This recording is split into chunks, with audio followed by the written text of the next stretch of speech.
दोस्तों नमस्कार। आज सुबह से करीब 56-57 सेकंड का एक वीडियो सोशल मीडिया पर तेजी से वायरल हो रहा है। वीडियो में रात के समय कुछ लोग हाईवे की स्टील रेलिंग पर आपत्तिजनक और भड़काऊ बातें लिखते हुए दिखाई दे रहे हैं। दावा किया जा रहा है कि इनमें 2 महिलाएं भी शामिल थीं, जो स्प्रे पेंट से मुसलमानों के लिए रोड नहीं है जैसे शब्द लिख रही हैं। साथ में कुछ लोग नारेबाजी करते हुए भी सुनाई देते हैं और पूरी घटना का वीडियो बनाया जाता है। वीडियो सामने आने के बाद पहले इसे गाजियाबाद से जोड़कर देखा गया, लेकिन पुलिस ने साफ किया कि यह घटना गाजियाबाद की सीमा में नहीं हुई। बाद में कुछ रिपोर्ट्स में इसे सहारनपुर देहरादून हाईवे से जोड़कर बताया गया। हालांकि आधिकारिक पुष्टि का इंतजार है। सोशल मीडिया पर एक विवादित संगठन के नाम से इस घटना की जिम्मेदारी लेने का दावा भी सामने आया है। उस संगठन के प्रमुख पर पहले से कई मुकदमे दर्ज होने की बातें भी कही जाती रही है। वीडियो के बाद लोगों में नाराजगी और चिंता दोनों दिखी जा रही है। सवाल ये उठ रहा है कि किसी भी सार्वजनिक संपत्ति पर इस तरह की भेदभावपूर्ण संदेश लिखना कानून और सामाजिक सौहार्द दोनों के खिलाफ है। भारत का संविधान सभी नागरिकों को समान अधिकार देता है। कोई भी सड़क, हाईवे या सार्वजनिक स्थान किसी एक धर्म या समुदाय की बपौती नहीं है। ऐसे कृत्य न केवल कानूनन गलत है बल्कि समाज में अनावश्यक तनाव भी पैदा करते हैं। जरूरत है कि प्रशासन तथ्यों की निष्पक्ष जांच करे और जो भी दोषी हो उनके खिलाफ सख्त से सख्त कार्रवाई करे। समाज में शांति, सद्भाव और कानून का सम्मान यही देश की असली ताकत है। अब जरा सोचिए, अगर कोई खुलेआम ये लिखे कि मुसलमानों को नेशनल हाईवे पर चलने का अधिकार नहीं है और फिर उस संगठन इस हरकत का श्रेय भी ले, तो क्या अब तक उसकी गिरफ्तारी नहीं होनी चाहिए थी? देश की बड़ी आबादी को जिहादी कहकर उनके बुनियादी अधिकारों पर सवाल उठाना न सिर्फ भड़काऊ है बल्कि कानून और संविधान दोनों के खिलाफ है। नेशनल हाईवे किसी एक धर्म या संगठन की जागीर नहीं है।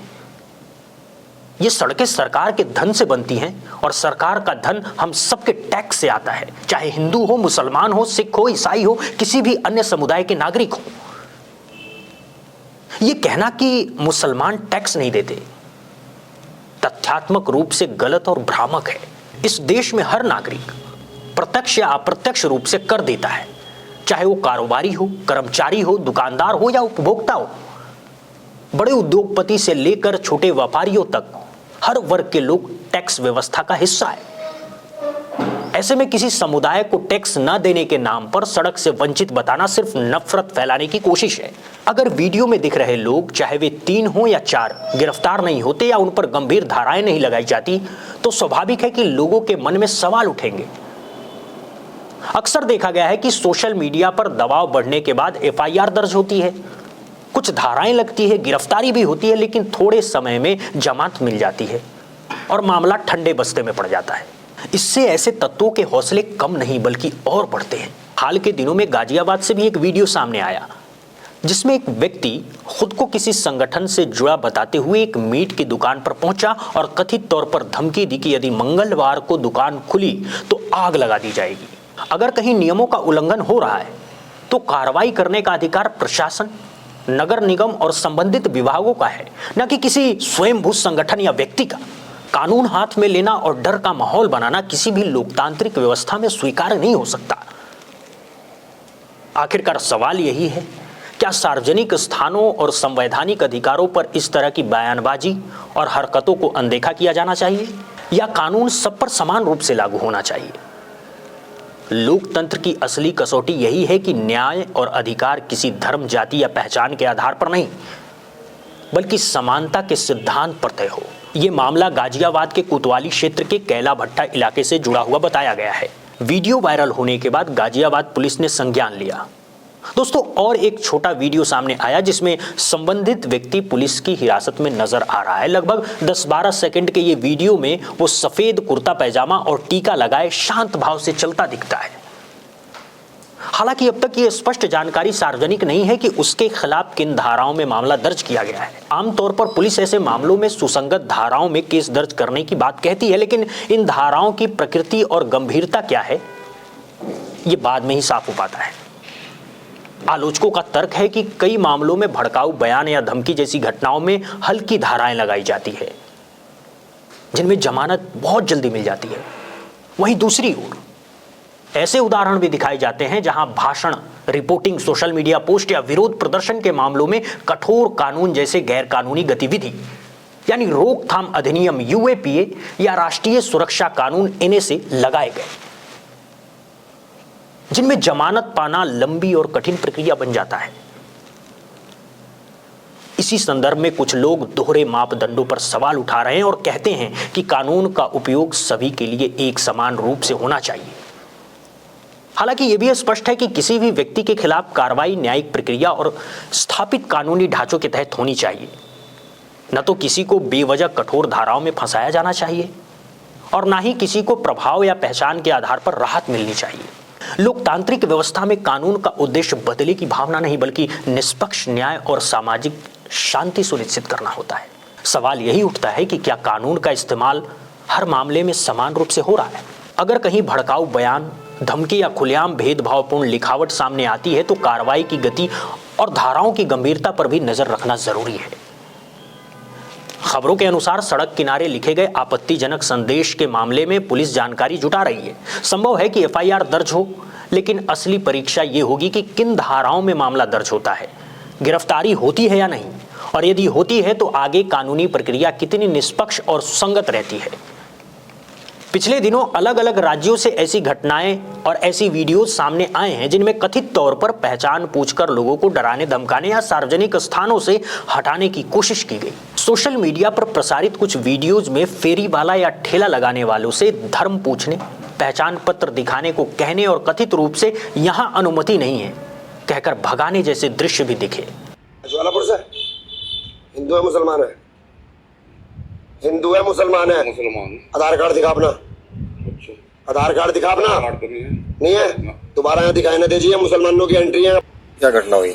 मेरे घटना हुई है, मुझे 40 साल हो गए अब तो कलमा, और मैं फेरी जा रहा था और परसों की बात है कि मुझे नाम पूछा मेरे से। नाम पूछ के मुझे मैंने खान मोहम्मद कहा कि उन्होंने कहा कि यहाँ मुसलमान का आना ठीक नहीं है। हरिद्वार में कनखल में, हरिद्वार के कनखल क्षेत्र से जुड़े एक मामले में कथित बदसलूकी की खबर आई तो कहीं बस में बुर्का पहने महिला को चढ़ने से रोकने का आरोप सामने आया। इस तरह उत्तराखंड के रुद्रपुर से एक वीडियो चर्चा में रहा जिसमें खुले स्थान पर नमाज पढ़ रहे व्यक्ति के साथ मारपीट का दावा किया गया और एफआईआर दर्ज होने की बात कही गई। इस मामले में आरोपियों की पृष्ठभूमि और पुलिस कार्रवाई पर भी सवाल उठे हैं। ऐसी घटनाएं यदि सच हैं तो वे कानून व्यवस्था और सामाजिक सौहार्द दोनों के लिए चिंता का विषय है। किसी भी नागरिक के साथ उसकी पहचान के आधार पर भेदभाव या हिंसा अस्वीकार्य है। साथ ही यह भी जरूरी है कि हर आरोपी की निष्पक्ष जांच हो, तथ्य सामने आए और दोष सिद्ध होने पर कानूनी दंड दिया जाए। चुनावी माहौल हो या सामान्य समय, कानून राज, समान अधिकार और सामाजिक शांति ही लोकतंत्र की असली मजबूती है। हाल ही में एक और मामला चर्चा में आया। राजस्थान के टोंक सवाई माधोपुर क्षेत्र में एक गांव में पूर्व सांसद सुखबीर सिंह जौनपुरिया कंबल वितरण कार्यक्रम में पहुंचे। खबरों के अनुसार लगभग 50-60 महिलाओं की मौजूदगी में कंबल बांटे जा रहे थे। आरोप ये लगा कि कुछ मुस्लिम महिलाओं को कंबल नहीं दिए गए और तीन महिलाओं को कथित तौर पर गलती से कंबल मिल गया था। उनसे नाम पूछकर कंबल वापस ले लिया गया। बाद में स्थानीय लोगों ने आगे आकर के उन महिलाओं को कंबल उपलब्ध कराया। यदि ऐसा हुआ है तो ये बेहद चिंताजनक है, क्योंकि राहत या सहायता वितरण में धर्म के आधार पर भेदभाव लोकतांत्रिक मूल्यों के खिलाफ माना जाता है। इसी क्रम में कुछ लोग आरोप लगाते हैं कि अलग अलग जगहों पर कुछ संगठन या उनके कार्यकर्ता राष्ट्रवाद या धार्मिक पहचान के नाम पर ऐसी गतिविधियों में शामिल होते हैं जिनसे सामाजिक तनाव बढ़ता है। हालांकि इन आरोपों की पुष्टि और जिम्मेदारी तय करना जांच एजेंसियों और अदालतों का काम है। किसी भी संगठन या राजनीतिक दल पर व्यापक आरोप लगाने से पहले ठोस प्रमाण और न्यायिक निष्कर्ष आवश्यक होते हैं। जहां तक पिंकी चौधरी का सवाल है, उनके खिलाफ कई आपराधिक मामले दर्ज होने की खबरें मीडिया में प्रकाशित होती रही है। एक रिपोर्ट में यह भी उल्लेख किया गया है कि वर्षों में उनके खिलाफ अनेक एफआईआर दर्ज हुई। कुछ मामलों में चार्जशीट दाखिल हुई, कुछ अदालतों में लंबित है और कुछ में उन्हें जमानत मिल चुकी है। हाल में तलवार बांटने और हथियारों के साथ प्रदर्शन के आरोप, गिरफ्तारी और फिर कुछ दिनों में जमानत मिलने की जानकारी भी सामने आई थी। ये भी कहा गया था कि उनके पास कानूनी लड़ाई लड़ने के लिए वकीलों की टीम है। आलोचकों का तर्क है कि यदि बार बार गंभीर आरोप लगते हैं और उसके बावजूद व्यवहार में कोई बदलाव नहीं दिखता तो कानून की प्रभावशीलता पर प्रश्न उठते हैं। वहीं दूसरी ओर यह भी सिद्धांत है कि हर आरोपी को कानूनी अधिकार और न्यायिक प्रक्रिया का लाभ मिलना चाहिए। कोई भी व्यक्ति, चाहे वो किसी भी समुदाय से हो, उसके खिलाफ कार्रवाई कानून के तहत समान और निष्पक्ष होना चाहिए। अंततः मुद्दा यही है कि न्याय प्रणाली का उद्देश्य बदले की भावना नहीं बल्कि कानून के शासन को स्थापित करना है। यदि कहीं भी ये भेदभाव या नफरत को बढ़ावा देने वाली गतिविधियां होती हैं तो उनकी निष्पक्ष जांच और कानूनी कार्रवाई आवश्यक है। समाज में शांति और सद्भाव बनाए रखना सभी नागरिकों और संस्थानों की साझा जिम्मेदारी है। इन सब घटनाओं पर आपकी क्या राय है, कमेंट करके जरूर बताइएगा। चैनल पर नए हैं तो चैनल को लाइक और सब्सक्राइब जरूर करें। बहुत बहुत धन्यवाद, बहुत बहुत शुक्रिया।